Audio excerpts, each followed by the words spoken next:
Milioner Mindset. Dulu, kehidupan saya mengalami goncangan yang amat sangat. Ini bukan pertama kali, melainkan kedua kalinya saya terpuruk. Tapi yang kedua ini sangat dahsyat. Seluruh harta saya hilang dan hutang saya menumpuk. Ketika itu saya masih memiliki beragam bisnis, tetapi dalam masa hampir bersamaan, shit happen alias kesialan beruntun terjadi dalam kehidupan saya. Money changer saya kecurian hingga 2 kali dalam 3 bulan. Kapal barge yang saya bertransaksi untuk mengirim barang ke Kelian Equatorial Mining di Kalimantan Timur karam. Asuransi tidak membayarnya. Pabrik kapur Hydrated Lime yang masih berhutang pada bank kena gempa di Cilengsi. Gempanya memang kecil, tapi meretakkan tungku utama yang harganya mahal. Traktor di kuari kapur meluncur tak terkendali menabrak silo pabrik. Asuransi juga tidak menggantinya. Ditambah lagi bank pembiayaan kami yaitu PDFCI ditutup BPPN di tengah krisis keuangan yang berkepanjangan kala itu. Harga bahan baku mendadak naik 200% yaitu harga gas. Perusahaan saya pun terpaksa file for bankruptcy. Semua musibah ini terjadi dalam kurun waktu 2 tahun yaitu tahun 1999 dan 2001. Kerugian tak tanggung-tanggung. Mobil hilang semua, rumah 3 hilang semua. Masih berhutang 9 digit lagi. Setiap saat, setiap hari emosi saya memuncak. Makan keluarga, bayar sewa, uang sekolah anak membuat panik dan marah. Mau bekerja di mana? Kapan hutang terbayar? Bagaimana untuk hidup? Demikian segala hal itu berkecamuk di kepala saya. Dikejar debt collector, dikejar hukum, dikejar BPPN, dan juga dikejar teman investor yang marah dan kecewa dengan saya. Bayangkan betapa kusutnya situasi saya saat itu. Di tengah keputusasaan, siang itu saya langsung memandang langit dan bicara langsung kepada Allah Subhanahu wa Ta'ala, Tuhan yang saya percayai 100%. Saya katakan kepadanya bahwa saya putus asa dan hidup saya sudah diambang frustrasi. Saya marah sekali kepada semuanya. Saya menuduh kehidupan ini tidak adil. Saya merasa telah melaksanakan seluruh ajaran agama. Saya teringat betapa tertibnya saya puasa Senin Kemis selama 5 tahun. Saya tidak putus sholat malam. Selalu tahajud setiap malam. Jangankan peribadatan yang wajib-wajib, yang sunnah saya laksanakan semua. Hitungan zakat, hitungan sedekah, saya tidak 2,5% lagi. Saya mendirikan panti asuhan, mengelola 8 panti, menampung 400 anak yatim dalam kurun waktu 5 tahun kala itu. Itu semua saya laksanakan dengan tulus, dengan keindahan munajat. Namun, ketika kebangkrutan beruntun selama 2 tahun tanpa jeda, tanpa belas kasihan terjadi pada saya mempertanyakan, apa bukti ketaatan dengan kenyataan yang saya dapati? Jujur, saya marah kepada Tuhan. Waktu itu, saya protes, bahkan sempat muncul keraguan dalam hati saya mempertanyakan keadilan Tuhan. Saya bertanya kepadanya, mengapa musibah ini terjadi kepada saya? Apalagi yang kurang dari saya, sehingga saya pantas menerima ini semua? Mengapa rasanya hidup ini kejam dan sadis sekali? Pertanyaan-pertanyaan itu terus berputar dalam diri saya. Akhirnya saya mulai menjauh dari Tuhan. Jangankan sunnah, yang wajib pun mulai saya tinggalkan karena saya meragukan semua tentang ajaran kebenaran agama saya. Saya bertanya namun tidak ada jawaban. Saya kesal, saya murka. Permasalahan ekonomi ini akhirnya berimbas pada rumah tangga dan pernikahan pertama saya waktu itu. Istri saya kembali ke rumah mertua.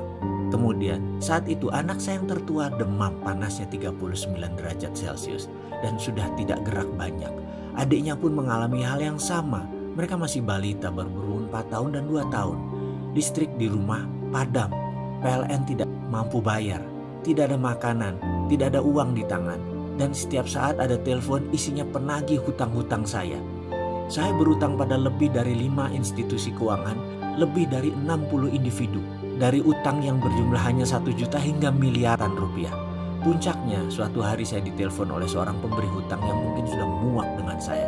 Dengan kasar dia bilang akan mendatangi rumah saya sore ini dan dia akan tagih dengan apapun resikonya. Kalau tidak bayar dia akan paksa. Gaya bicaranya sudah seperti preman. Tumpah darah pun dia siap katanya. Saya tidak ada pilihan. Hanya bisa melakukan satu hal. Saya bertahan habis-habisan, saya asah pisau. Saya sudah tidak sanggup lagi dan bersiap untuk kemungkinan terburuk. Kalau memang orang itu menantang bertumpah darah, terpaksa saya lawan. Saat itu rasanya saya siap membantai orang. Saya sudah tidak peduli lagi apa yang akan terjadi. Saya sudah tidak punya apa-apa. Bahkan harga diri pun saya tidak punya. Saya siap mati.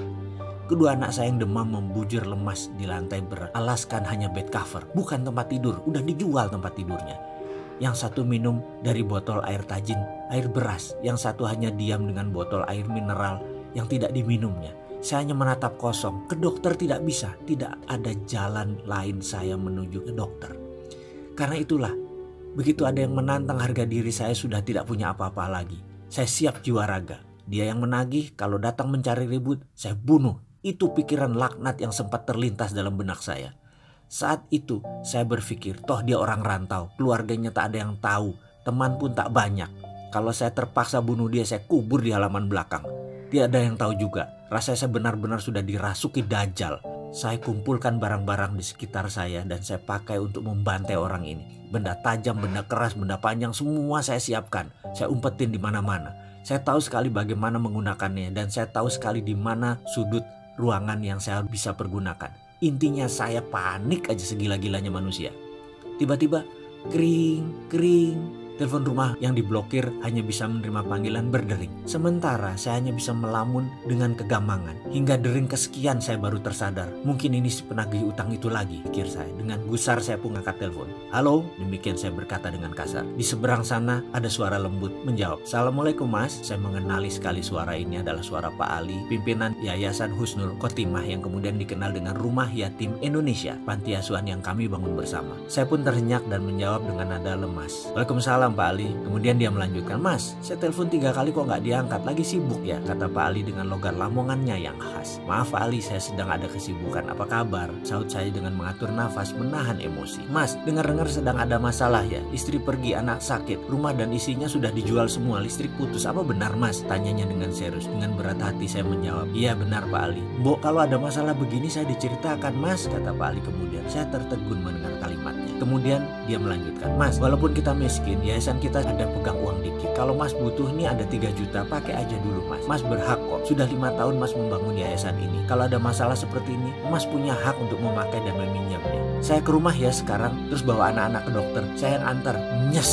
Rasanya saat itu bara di hati saya seakan tersiram satu ember es batu. Saya tertegun, terduduk dan menangis terseduh. Saya tidak kuasa menahan getaran di dada. Rasa haru, rasa malu, ada rasa senang, kesal, semua jadi satu. Dengkul saya keduanya di lantai. Tangan saya masih memegang kelewang, pedang pendek. Sesaat kemudian saya buang jauh. Yang ada hanya diri saya tersungkur bersujud. Saya salah ya Allah, saya salah. Batin saya memohon tobat. Saya tersungkur di sajadah tua yang tepat ada di samping saya. Tak lama kemudian selagi saya terduduk menatap langit di bawah pohon kelapa di teras belakang rumah, terdengar suara bariton mengucapkan salam. Assalamualaikum, sapanya. Saya pikir Pak Ali. Rupanya bukan.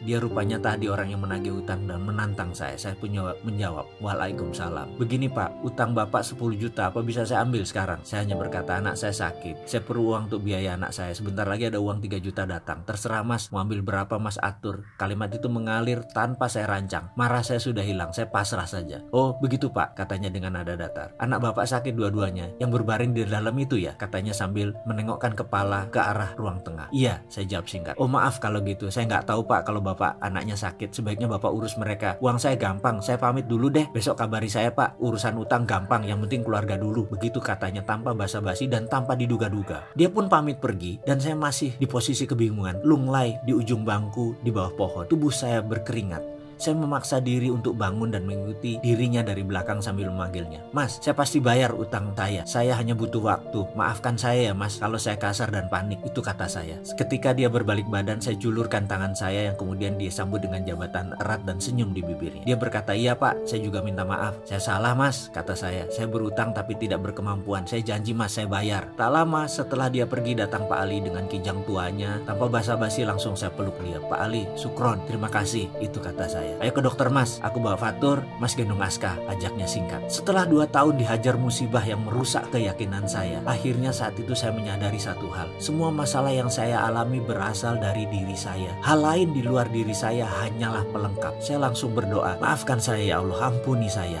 Engkau begitu mulia dan saya selama ini salah memandangmu. Saya sadar bahwa saya sendirilah yang harus bertanggung jawab dan menyelesaikan semua ini. Sayalah yang incar sepenuhnya. Maafkan saya yang telah melakukan kekuasaan-Mu ya Allah. Saya memilih berdamai dengan Allah. Saya memilih memulai sesuatu dengan kesadaran penuh untuk mengubah nasib nasib saya, menulis ulang sejarah hidup saya. Saya mendapatkan semacam pemahaman baru bahwa cara berpikir selama ini tidak bekerja dengan benar. Buktinya saya rugi, buktinya saya bangkrut, buktinya semua orang menjauh. Akhirnya saya harus merubah cara pikir saya. Itu ada dalam benak saya harus berubah. Saya harus kemana dan bagaimana saya mengubahnya? Itu pertanyaannya. Berkali-kali saya bertanya dalam diri saya. Tak lama setelah menjual rumah, saya pindah ke rumah kontrakan yang sempit. Suatu sore, tetangga rumah kontrakan saya pulang kantor. Kaca mobilnya terbuka separuh. Dia rupanya ingin membuang sesuatu, mungkin sampah. Agaknya dia tidak melihat saya berdiri di sisi jalan tersebut. Mungkin karena maghrib pencahayaannya mulai samar. Mungkin juga dia tidak fokus karena mengumpulkan barang yang akan dibuang. Bruk, tiba-tiba segumpal kertas jatuh tepat di kaki saya. Entah mengapa saya tergerak memungutnya dengan tulisan yang berwarna merah mengkilat. Setelah saya membuka lipatannya, saya membaca kertas tersebut, ternyata brosur Millionaire Mindset Training di Australia. Saya merasa aneh dan terkejut. Inikah jawaban doa yang saya panjat?